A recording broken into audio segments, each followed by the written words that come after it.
And now, here is your host for the Cleveland Sports Report, Nick Rolis. Well, what'd you think? The draft is over, and it's about time that we start to allow the digestion of the draft picks finally get completed. I was going to come at you with a brand new edition of the Cleveland Sports Report about a day or two ago, but I'm glad that I hung on for one reason. So many things have happened in the Cleveland area, let alone the sports world, in the last 2 days, so I'm very glad that I waited until today, this Tuesday, to come at you with a brand new edition of the Cleveland Sports Report. I'm your host, Nick Rolis. Feel free to tweet at me at mbrolis, and my email is nickbrolis8404 at yahoo.com. And you see, you got this paper right here. You probably can't read anything on it because I'm not putting it up close enough to the camera. But as you can see, it's a very full paper. And by that, you obviously are probably saying to yourself, oh boy, we have a lot to talk about on this edition of the Cleveland Sports Report. And I'm going to try to get as much in a short amount of time as I possibly can, because if I don't get it under 20 minutes, YouTube hates me, but that's besides the point. I wanted to obviously first start off talking to you about the wrap-up of the 2014 NFL Draft. Now, obviously, and by the way, I hope you're digging the new shirt. You know, some of you may notice the Brownie Elf with the Chief Wahoo feather right there and the Cavs sword. And I wore this purposely because I've got all three teams to talk about, plus some stuff on the Donald Sterling issue, which is obviously, it's going to be around for a little while. But anyways, let's start off with the wrap-up of the 2014 NFL Draft. I thought it was a very intriguing draft. Very surprising. I expected trades, just not as many as what we dealt with. So, with that being said, I'm going to start things off, obviously, with the Browns picking at first round, and they actually traded it out of the 4th spot into the 9th spot, and then went back into the 8th spot, and they picked Justin Gilbert to start opposite Joe Hayden, and he's from Oklahoma State. Thought that might have been a reach, but as I found out, they might have been able to get him around 14, but no later, because Pittsburgh also was looking for a cornerback as well. So, maybe a little bit of a reach, but they felt good enough to go after and get him. Why not? Let's get that secondary shirt up. Hopefully he's as good as what some of the experts are saying he could be. So, then, here's the big one. First round, pick 22. Browns were at 26. They went back down to 22. And you know who gets selected at number 22. Johnny Football, Johnny Manziel, coming to the Browns.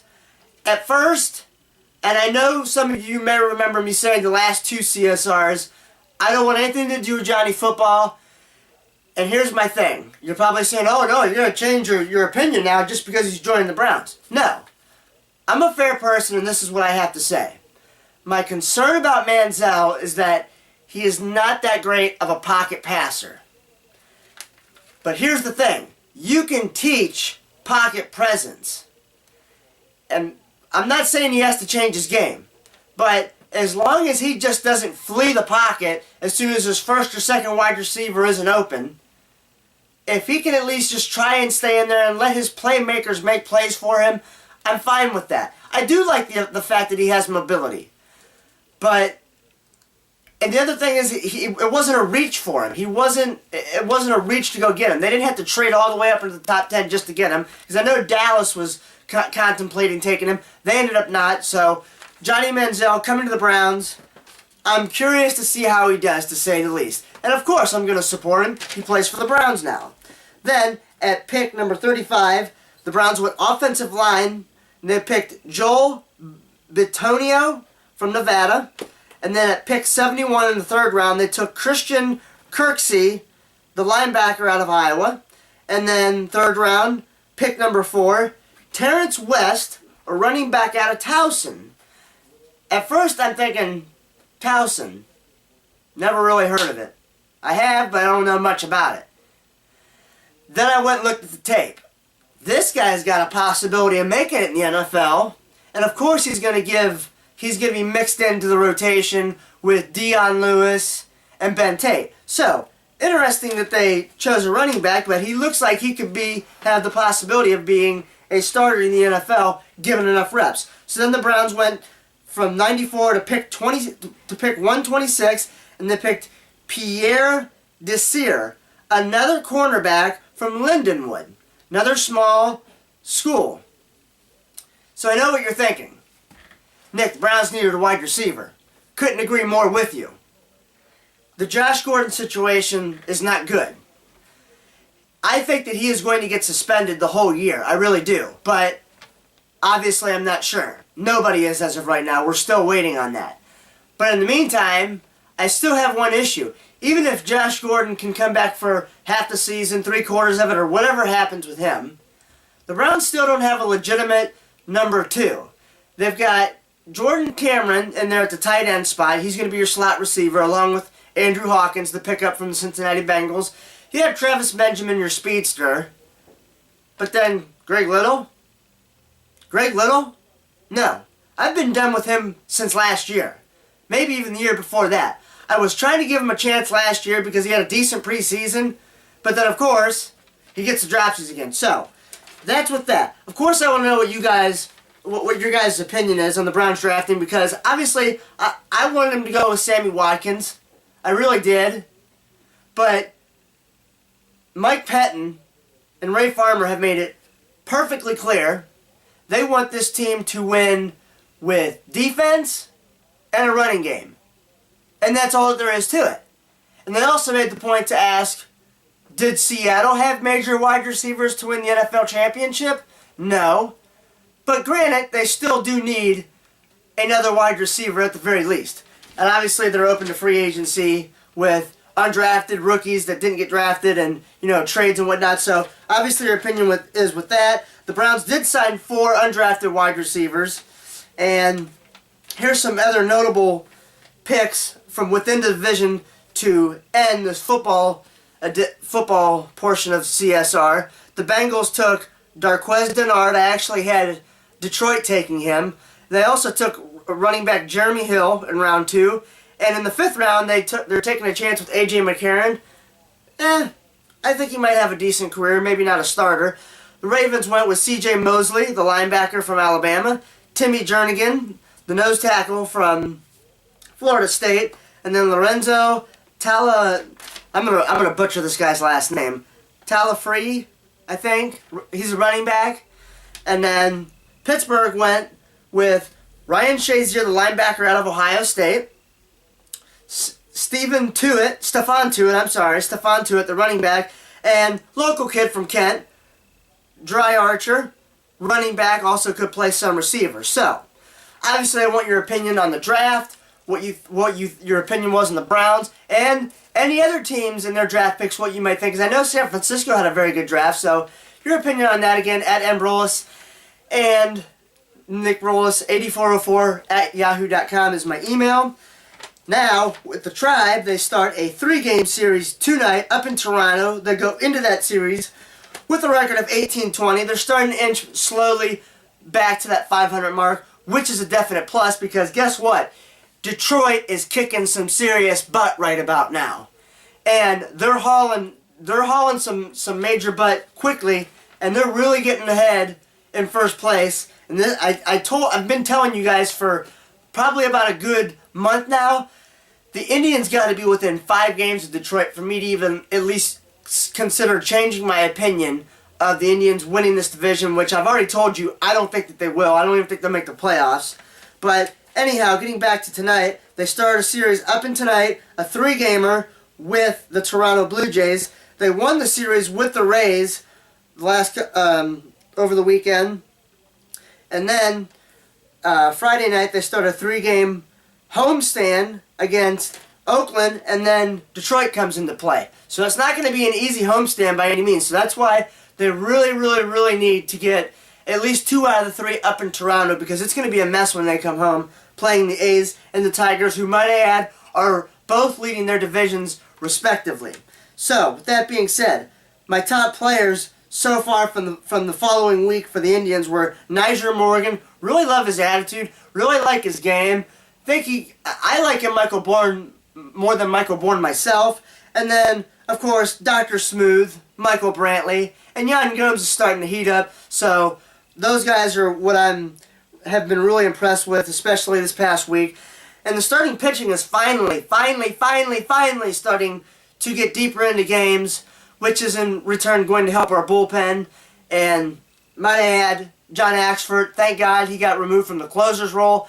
Started really looking bad the last 3 times he's had opportunities. Now, one quick note before I move on to the Cavaliers. There's a small rumor, and right now, I'm just saying this because I read about it, but I would love to see a reunion with Victor Martinez in the Indians next year. He's going to be a free agent, and I really, really hope to see him come back. He's also been on record to say he'd love to finish his career in Cleveland. I always liked him. I was sad to see him go, so your opinion on that, on the possibility of Victor Martinez maybe coming back next year to rejoin the Indians. Cavaliers have kept GM David Griffin. I like the move. He had a press conference today talking about they feel they've got some of the pieces to the puzzle, but they've got assets, cap space, and hopefully a good draft lottery pick to be able to attract some top free agents. And of course, I know everybody is thinking, some of you are praying and hoping, and I know some of you are practically begging, which I'm not. I refuse to beg, that LeBron comes back next year. If he does, he does. I've told you all that all along. That's how I feel. If he does, he does. If he doesn't, I'm still going to support the Cavs, still going to follow them and feature them here on CSR, obviously. But I just find it very interesting how last year we said we're done with the draft lottery and we're going to move on. Well, as you know, that is not the case. So, hopefully the Cavs can get within the top 9 picks. Hopefully. That's what we're hoping. Third thing that I wanted to bring up to you here on CSR. Michael Sam drafted by the Rams in the 7th round. I don't have any issue with which way he chooses to swing, so to speak, is what we like to say here in the world these days. I wasn't a big fan of how he reacted with the whole kissing of his boyfriend and whatnot. I didn't need to see that. I don't want to see guys kissing. But, I mean, I'm happy for the guy that he got drafted. I mean, hopefully he has a successful NFL career. But I didn't want to see all that. I was even comfortable watching that. So, I know some of you guys out there are, that can be a very sensitive issue in terms of the guys going that way. Me, like I said, hey, you go whatever way you want. But I was just not a fan of what they showed in terms of, his celebration. And last but not least, of course, the Donald Sterling situation I wanted to bring up to you. I'm not, encouraging racism by any means. And I don't think it's right. I don't think anybody should be a racist. The problem is that Donald Sterling obviously is a high-profile name, obviously. But here's my thing. I go back to it again. He was recorded without knowing the conversation was going on. I have told you guys this many a times. Every person in this world has the right to go home and say whatever they want about whatever they want or whoever they want, and they should not be judged or criticized for it. You are in the comfort of your own home and you have your privacy. Let's think about this. If that conversation was never recorded, which, again, it's illegal in the state of California to record a conversation between two parties that do not agree to that conversation being recorded, that's illegal. So as far as I'm concerned, she's the one that started this whole downfall. So in my opinion, she's up to something. The thing is that, again, I should be able to go home and say whatever I want about whoever I want, and it doesn't matter. It doesn't matter. So, not saying that what he did was right, but I think she's the one that the reason is why all this has been so played out. And granted, he's not helping by opening his mouth on a daily basis and making comments. He just needs to shut up, period. But that's my opinion. I think you should be able to go home and say whatever you want about whoever you want and whatever you want, and not have to be judged, criticized, or, penalized of any sort for doing so. You're in the privacy of your own home. So, those are the things that I decided to bring up on this edition of the Cleveland Sports Report. Obviously, you can tweet at me at mbrolis. Feel free to email me, nickbrolis8404 at yahoo.com. You want to let me know about the draft, the Indians, the Cavs and the GM situation, and moving forward with the draft picks, the Michael Sam selection in the draft, of course Donald Sterling. But I thank you all for joining me on this edition of the Cleveland Sports Report. My name is Nick Brolis. Thank you.